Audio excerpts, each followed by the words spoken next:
Hi everyone, welcome to Live Blogger. In this video, I'll show you how to add social share buttons to your WordPress website. So let's get started.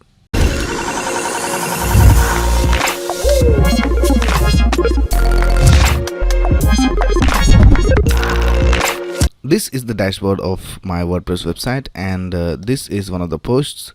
So we will be adding social share buttons on the top over here and the bottom of our post. We'll be using a plugin called Sassy Social Share. It is absolutely free and lightweight, and here we can see it has more than 100,000 active installations, and it also has a high rating. So here we can see the features of this plugin. It is completely free and even no registration is required, and it is also responsive, so the icons will be adjusted according to the mobile device. So let's go to our dashboard and let's go to plugins and click on add new, and we'll search for Sassy Social Share, and here's the plugin. So let's install it. After installation, just go ahead and activate the plugin. Alright, the plugin has been activated, and here we can see a new menu item called Sassy Social Share. So let's click on that. And here we can see all the options we have for our social media share buttons. So first we have the theme selection, and we can select the shape of our icons. So we can select from round to square to even rectangle. And if you have selected rectangle, you can even select the width and the height of our icon.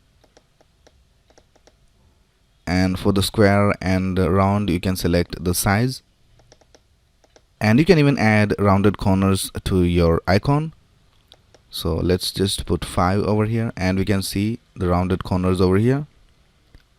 And then you can select the color for your logo and background, and I will just leave it blank. And then here we have the option of adding border. So we can add a border width and a border color. And we also have the option of adding border and color to the hover state. So let's add a border of 2 and a color of black. And now if we hover over the icon, we can see a black border displayed over here. And then here we have the counter position. So counter is basically how many shares you have got on each of the platforms. So if you select any of these, for example, if you select the left one, we can see the share counts is displayed over here on the left of our icon, and we can even add it inside the icon. So for example, if you select inner top, we can see the number of shares is displayed on top of the icon. And then here we have the theme for the floating interface. So this is something that gets displayed on your post, and it doesn't scroll down with the page. And we have the same options for the floating interface as well. So I'll just leave all of them as it is. Now let's go to the next option, which is the standard interface. And here we have different options. We can enable or disable the sharing interface right over here. And then you can select the target URL. So whenever someone clicks on the share button, we want the target URL to be the web page where the icons were located. Or you can even add your home page as the target URL, or you can even add a custom URL over here. I'll just select the first option over here. And then you can add a title for this. So by default it says spread the love, so I'll just leave it as it is. And here we can select the services that we want to be displayed. So here we can see there are a lot of social networks to choose from. We can check and uncheck each of these ones over here, and we see this gets updated right here. And we can even search for a social network. So we'll search for Instagram, and here we see Instagram. We'll just add it. And we can even rearrange the icons over here. So we'll just add Instagram after Twitter. And here we can align the social share buttons to left, right, or center. We'll just keep it to left. And then the position with respect to the content. So we want it to be displayed on the top of the content as well as the bottom of the content. So I'll select both of these. And then we can select where on our website we want these icons to be displayed. So we have the options of home page, posts, pages, and all these things over here. So I'll just select posts for now. We don't want it to be displayed on pages. And then we can enable or disable the social share counts. I'll just disable it for now. And then you can even show the total shares of all the social networking sites. And here we have the option of enabling the more icon. So whenever the visitor clicks on the more icon, even more sharing options will be displayed. Alright, now let's move on to the next tab of options.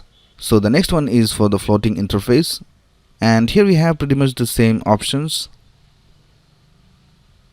And here we can even add a background color, and we can set the alignment to the left or the right, and we can even add the left and the top offset over here in pixels. So I'll just leave these as default, and here I will uncheck pages, and I'll keep home page so that we can have social share buttons floating on the home page. And here we have the share count options and all these things, and we also have the option of hiding the floating slider. And then here we have two options for responsiveness. So if the screen is wider than 783 pixels, it will show a vertical floating bar over here, and if the screen width is less than 783 pixels, then it will show a horizontal version of the floating bar. And we also have the option of setting the position for the horizontal floating bar. You can even change the width if you want over here. Alright, now let's go to the next option. So the next one is miscellaneous, and here you have to provide the Facebook app ID or Facebook app secret if you want to show the share count. And then we have some miscellaneous options. So this is for loading JavaScript and all those things. We'll just leave them as default.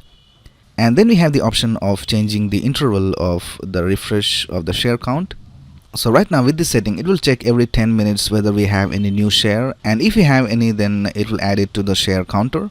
And then here we have the option of URL shortener. So this is basically a service which shortens the URL. So the URL of your page will be a lot shorter than it is by default. This can be really useful because a lot of the platforms out there have some certain character limit. So this will help the visitor add their own message along with the URL of your post.